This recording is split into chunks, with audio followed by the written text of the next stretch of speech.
మన ప్రభువును రక్షకునైన యేసుక్రీస్తు నామంలో ఈ వీడియోని వీక్షిస్తున్న మీ అందరికీ ప్రైజ్ ద లార్డ్.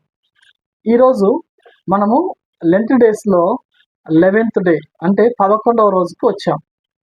ఈ 11వ రోజున మనము ఎస్తేరు గురించి ధ్యానిద్దాం. ఎస్తేరు కూడా ఉపవాసం ఉండి ప్రార్థించింది. అదేవిధంగా అనేక మంది యూదుల్ని కూడా ఉపవాసం ఉండేలా ప్రేరేపించింది. సరే, అసలుకి ఎవరు ఎస్తేరు, ఎందుకు ప్రార్థించిందో మనం తెలుసుకొని ఈ లెంట్ డేస్లో ఎస్తేరు లాంటి ప్రార్థన మనం చేయడానికి దేవుడు కృప దయచేలాగున మనము ప్రార్థన చేసుకుందాం.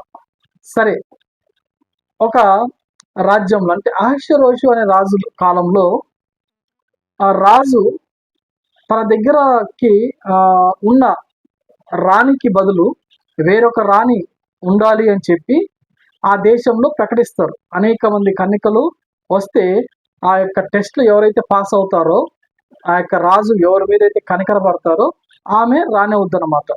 అలా చెప్పినప్పుడు సో ఆ దేశంలో ఉన్న అనేక మంది యవన కన్యకలు అన్నమాట, యవన స్త్రీలు చాలా మంది దానికి ఆ సెలక్షన్కి వెళ్తారు.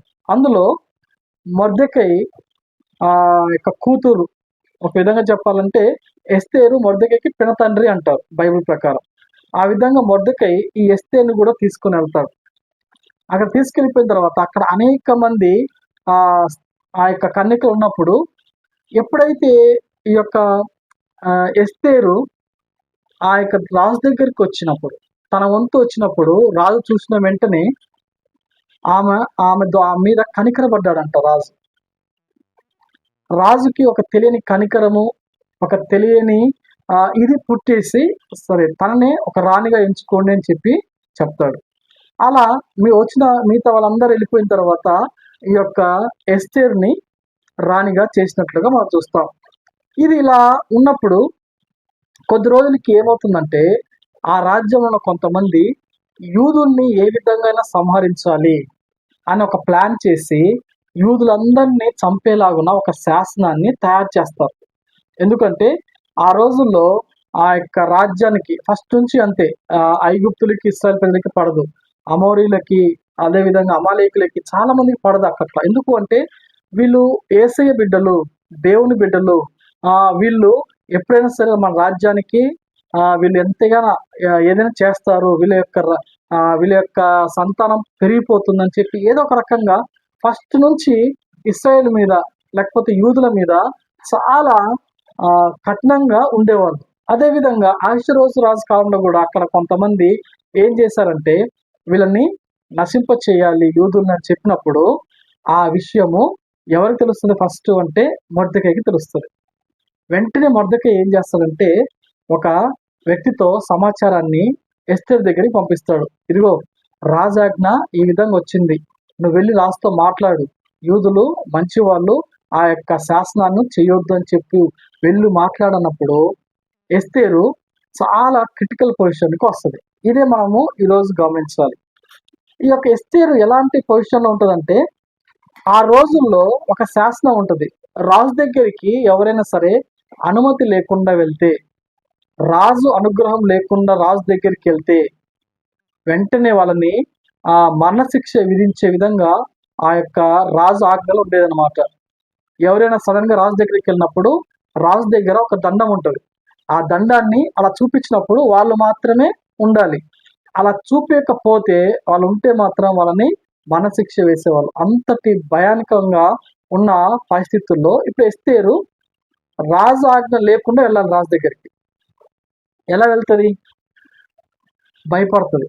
ఫస్ట్ భయపడి మొర్దెకైకి సమాచారం పంపిస్తుంది. ఇప్పుడు ప్రెసెంట్ రాజు దగ్గర ఉన్న ఆజ్ఞలు ఇలా ఉన్నాయి, ఈ సమయంలో నా వంతు నా వంతు వచ్చినప్పుడు నేను వెళ్ళి చెప్తా రాజుకి, నా వంతు రాకుండా రాజు యొక్క ఆజ్ఞ లేకుండా నేను ఆయన దగ్గరికి వెళ్తే మరణశిక్ష విధిస్తాడేమో, నాకు భయం వేస్తుంది అని చెప్పినప్పుడు వెంటనే ఆ మాట విని మొర్దెకై ఏం చెప్తాడంటే, నిన్ను ఈ సమయంలో అక్కడ పెట్టింది దేవుడే, గుర్తుపెట్టుకో, ముందుగానే ఇలాంటిది వస్తుంది, ఆపద వస్తుంది అని చెప్పి నేను పెట్టాడేమో దేవుడు, అది గుర్తు చేసుకొని ఇదే సమయము నువ్వు వెళ్ళి మాట్లాడు అన్నప్పుడు వెంటనే ఆ మాటకి ఎస్తేరు లోబడి సరే నేను నాశనం అయిపోతా అంటే రాజాజ్ఞకి ఎదురుగా నేను వెళ్తా, ఏదైతే అది అవని నేను వెళ్ళి రాజు దగ్గరతో మాట్లాడతా. అయితే ఒక పని చేయండి, నా కోసము ప్రార్థన చేయండి, ఉపవాసం ఉండి ప్రార్థించండి. ఈ యొక్క దీన్ని జాగ్రత్తగా గమనిద్దాం. నా కోసము ఉపవాసం ఉండి మీరు ప్రార్థించండి. యూదులతో కూడా కొంతమంది పరిచారకులు ఉన్నారు కదా, యూదుల్లో కొంతమంది ఉన్నారు, వాళ్ళకు కూడా చెప్పు అని చెప్పి ఆ మొర్దెకైతో చెప్పినప్పుడు మొర్దెకై సరే నువ్వు వెళ్ళు, నీ గురించి మేము ప్రార్థిస్తాము అని చెప్పినప్పుడు ఇక ప్రార్థన బలంతో ఎస్తేరు రాజు దగ్గరికి వెళ్తుంది. రాజు దగ్గరికి వెళ్ళిన తర్వాత రాజు కటాక్షం పొందుకొని ఆ శాసనము రద్దయిపోతుంది. హల్లెలూయా. ఎందుకు ఇదంతా జరిగింది అంటే చూడండి, ఒక ఉపవాస ప్రార్థన మన స్వతహాగా కాదు, వేరే వాళ్ళ యొక్క విడుదల కోసం అని చాలా ఉపయోగపడుతుందని మనం ఎస్తేరు నుంచి నేర్చుకుంటాం. ఎస్తేరు ఎవరి కోసం వెళ్తుంది అంటే యూదులందరి కోసం, యూదుల పక్షాన తాను ఎంత డెసిషన్ తీసుకుందంటే ఏదైతే అది అవుతుంది, రాజు ఎలాంటి శిక్ష వేసి నేను భరిస్తా, నేను వెళ్తానని చెప్పి తాను ఎంతగా తెగించి రాజు దగ్గరికి వెళ్ళింది. అయితే ఆ టైంలో ఆమె వెనక ఎవరున్నారు అంటే ప్రార్థన, ఉపవాస ప్రార్థనలు ఉన్న అక్కడ. అదే ఎస్తేరు మీరు ప్రార్థించకండి నేను వెళ్తాలే అంటే అక్కడ తేవ జరిగేదేమో, కానీ అక్కడ ఏం జరగల.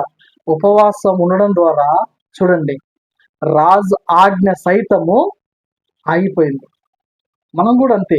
ఈ యొక్క లెంత్ డేస్లో ఉపవాస దినాల్లో మనం నేర్చుకోవాల్సింది ఏంటంటే, మనం ఉపవాసం ఉండి ప్రార్థిస్తే అధికారుల లేకపోతే ఆజ్ఞలు, రాజుల లాంటి ఆజ్ఞలు కూడా తిప్పివేయబడతాయి. బైబిల్ గ్రంథంలో ఉంటుందన్నమాట, రాజుల హృదయాన్ని తిప్పేసే దేవుడు మన దేవుడు. కాబట్టి మనం ఏం చేయాలంటే మనము ప్రార్థించాలి, మన దేశాని కోసం మనం ప్రార్థించాలి. ఎలాగైతే ఎస్తేరు యూదుల కోసం ప్రాధాయపడి ఆ విధంగా ఉపవాసం ఉండమని చెప్పి ఆమె ఏ విధంగా అయితే సాహసించిందో, అలాగే మనము ప్రస్తుతం ఉన్న మన భారతదేశం గురించి మనం కూడా ఉపవాస దినాల్లో ప్రార్థన చేయాలి. ఒక భాగంగా మన కోసమే కాదు, మిగతా వాళ్ళ కోసమే కాదు, మన దేశం కోసం కూడా మనం ప్రార్థించే బాధ్యత దేవుడు మన మీద పెట్టాడు. ఎస్తేరుని చూసి మనం నేర్చుకోవాలి. మనం దేవుని సన్నిధికి వెళ్ళి మనము ప్రార్థించాలి, అధికారుల కోసం ప్రార్థించాలి, అధికారుల యొక్క రక్షణ కోసం మనం ప్రార్థించాలి, మంచి పరిపాలన ఇచ్చే విధంగా ప్రార్థించాలి. అదేవిధంగా మన దేశంలో ఏదైతే ఎలాగైతే అత్యాచారాలు జరుగుతున్నాయో, మారక ద్రవ్యాలు లేకపోతే ఆ యొక్క సూసైడ్ జరుగుతున్నాయో, అనేక మంది స్ట్రెస్ని తట్టుకోలేకపోతున్నారు. ఇవన్నీ మనం చూసినప్పుడు మనం ఏం చేయాలి తెలుసా, వెంటనే ఉపవాసం ఉండి ప్రార్థించాలి. ఎస్తేరు ద్వారా మనం నేర్చుకోవాల్సింది ఏంటంటే మనము తెగించి ప్రార్థించాలి. ఇది ఎవరు ప్రార్థించరు, ప్రార్థించడానికి అంత ఇష్టం ఉండదు. ఇప్పుడు మన కోసం ప్రార్థించుకోవడానికే మనకు చాలాసార్లు ఒక 2 నిమిషాలు ప్రార్థించుకొని అమ్మయ్య అనుకుంటాం. అయితే ప్రత్యేకంగా ఉపవాసం ఉండి మన యొక్క ఎవరు మన ఇండియన్స్ అంటే మన యొక్క సహోదరులు సహోదరులే కాబట్టి మనం కూడా వాళ్ళ గురించి పట్టించుకుని మనము ప్రార్థన చేయాలి. ఏ విధంగా, యేసయ్య వాళ్ళకు మంచి జీవితాన్ని ఇవ్వు, యవనస్తులకి మంచి జీవితాన్ని ఇవ్వు, ఒక పరిశుద్ధమైన జీవితాన్ని ఇవ్వు, ఒక మంచి నడవడిక ఇవ్వు, స్టూడెంట్స్కి పిల్లలకి భయభక్తులు నేర్పించు. ఇవన్నీ ఉన్నప్పుడు దేశం ఎలా బాగుపడుతుందంటే ఒక క్రమశిక్షణగా తయారైపోతుంది. మన దేశం ఒక క్రమశిక్షణగా ఉంటే మిగతా దేశాలకు ఒక మాదిరిగా ఉంటుంది.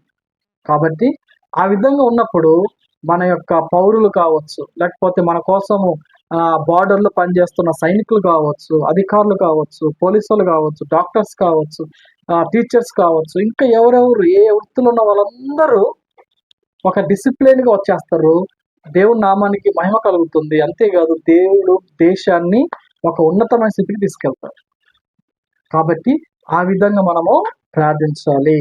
ఎస్తేరు ద్వారా మనం నేర్చుకున్నాం కదా, ఈ లెంట్ డేస్లో మన ప్రార్థనలో, మన ఉపవాస ప్రార్థనలో కొంత దీనికి కూడా ఇద్దాం. అటువంటి కృప దేవుడు మనందరికీ దయచేయునుగాక. ఆమేన్.